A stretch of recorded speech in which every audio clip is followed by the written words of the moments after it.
Yo, what's going on? Football heads, football junkies. Let's get this thing started.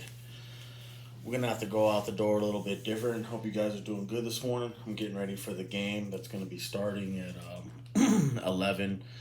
I'm in Colorado, so it's mountain time, 11 o'clock Eastern. So it'll be, 1 o'clock Eastern time.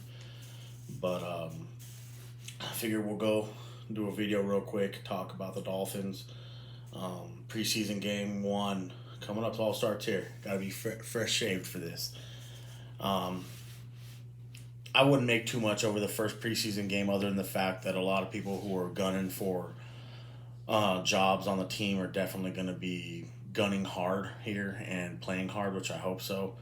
I'd like to see us try to dominate the box if we can. That would be great. I want to be dominant in the box all season long. Would be the way to roll. The Bears defense always brings it, of course. They got good young defense with Khalil Mack and I think what Eddie Jackson. I doubt a lot of those guys will even see the field, but they got some good backup pieces too that are going to be on the field. This is a good chance to get all of our young players reps, which they're going to need anyway. Going into the season, it's a great chance for them to get some reps here and show what they have. Um, Things to look for in the game would be going to be, obviously, if you're someone like me, I look for offensive line. So I'm looking for our offensive line to gel, and that's how I start with basically every play. Is I'll watch from the inside out. But of course, everybody's going to be watching two of, and so am I. I'm curious to see what we look like. Of course, in any game, you want to come out of the game being 100% healthy. Excuse me. That would be the way to roll in this game as well. As we want to be 100% healthy coming out of the game. That'd be the goal for both teams, I'm sure. Seeing as how they did joint practices together, I'm sure they got a little bit chippy and familiar with each other. And we can go from here and play this game out. This is our first preseason game we're going to handle. I'm sure the tackling is going to be sloppy, and they're going to come out a little sloppy to start. But it's going to be key to see who's clean in the tackling department and who's not. Of course, you want all of our guys to be clean, but I'm sure we're going to see a little bit of sloppy play. But now that the bullets are live and that we're not just doing practices or walkthroughs or anything like that anymore, we're going to be able to get a better chance to see the running backs actually do what a running back needs to do, especially when he steps up in pass protection. So when the running back steps up in pass pro, have your eyes up there to who's able to handle pass protection and who's not, because that's going to go a long way to evaluating the 53-man roster to who's going to win those spots. Jordan Scarlett, this is your chance to shine. Okay, and another thing to look at that I'm going to be looking at especially is going to be who's handling the kick and punt return duties. That's going to be another sign to who they could see who could either supplant Jakeem Grant if they're deciding to move off him, which I don't know about that yet because I don't know who's going to handle those return duties, or whether they're going to maybe reach a restructured deal with him, maybe, possibly, who knows.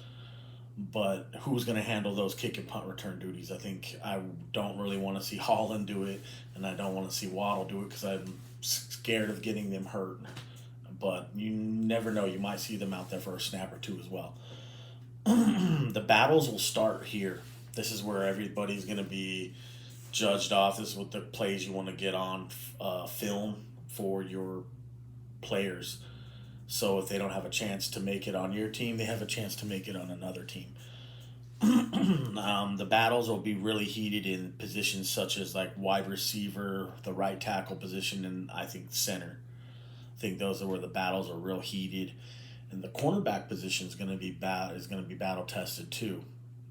It's going to be a lot of people trying to outdo the other prospect for probably that fourth, fifth cornerback spot. But I think Jamal Perry looks pretty good right there right now in one of those spots. I'm hoping Trill Williams. I hope you can lock yourself down a spot. If you can beat out Cravon LeBlanc, that spot's yours. But at the same time, it goes into special teams and gunner. Maybe you could carve out a gunner role. While I'm watching the game, I'm gonna take notes during the game, and I'm gonna do like a plus minus chart. Excuse me.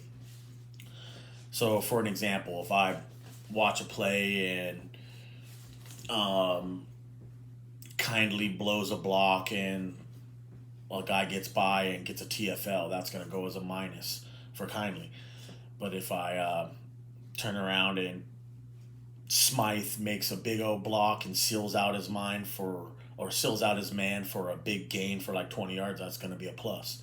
If you make a clutch catch somewhere in the middle of the field, it's going to be a plus. I mean, you're not going to get a plus just for making a catch, but I mean, we'll see where I go with that. But I'll have a plus minus depth chart for all the players to the end of the game, and we'll just see who grades out good, I guess. But I have a couple things here that I made, and let's just go over the depth chart while I have it with you sitting in hand right now.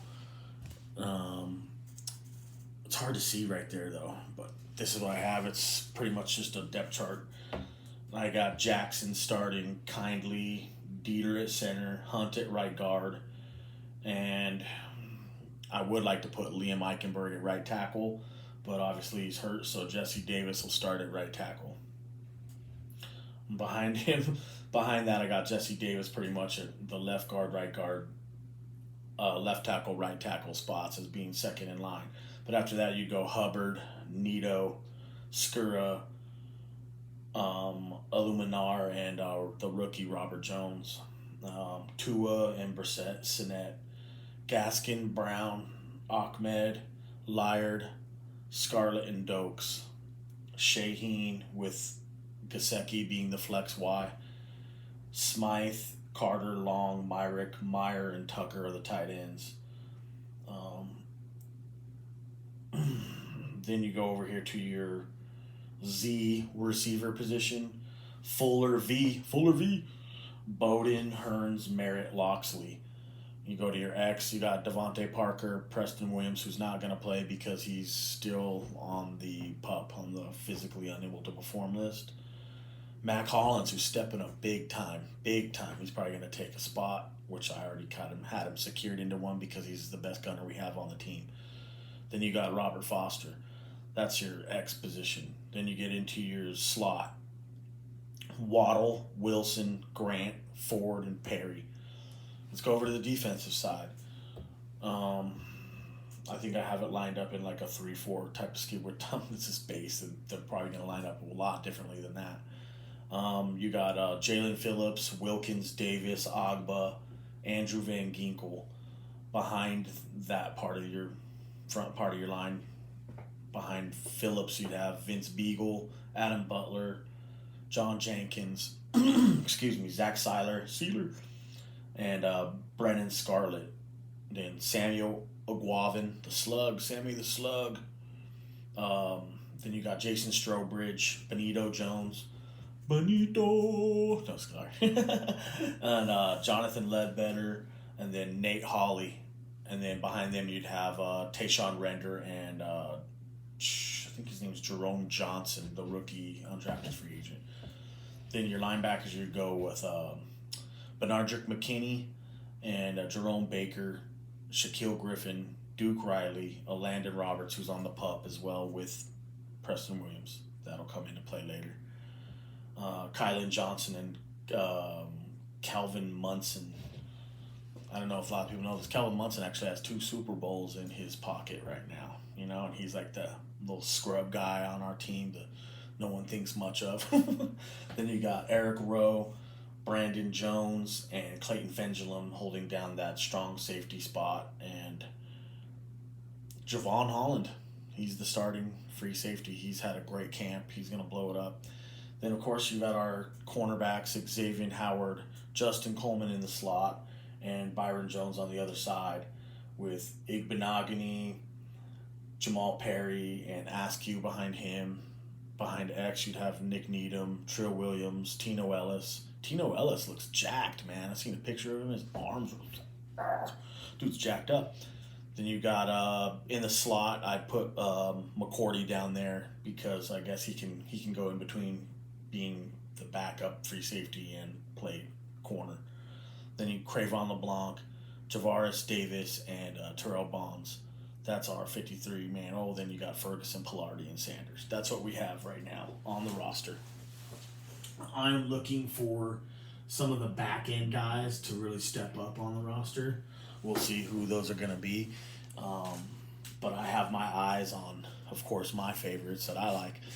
But I'm always pulling for the underdog, so I'm looking at this point for someone like Corvez, Duval Nato, Kirk Merritt, Jordan Scarlett, Trill Williams, Javaris Davis, who's actually had a good camp. Guys like that. Let's see. Even Illuminar. I'm looking at him very closely too. Oh, you know what? There's a guy actually that's missed off that roster. I can't believe I missed him. It's Adam Pankey. He'd be number 78. He's had a good camp too. Other than that, that'll be a wrap for this week, you guys. Maybe we'll go in here and do a post-game show afterwards, and we'll go over those numbers of the plus and minuses. Because of the NFL Game Pass shutting down that all 22, I kind of need to take this out a whole nother little channel, or do something different with the channel, I guess you should say. So, I mean, we'd still like to be a film-based channel, but of course, you got to work with times, and times will change. So, we'll just keep going with the flow here. Maybe we could get some prospects on, some future draft picks to come on and talk on the channel. We'll see what we can't get, on the channel. Other than that, we'll do a post-game show or pre-game show for you. Cool. Deuces.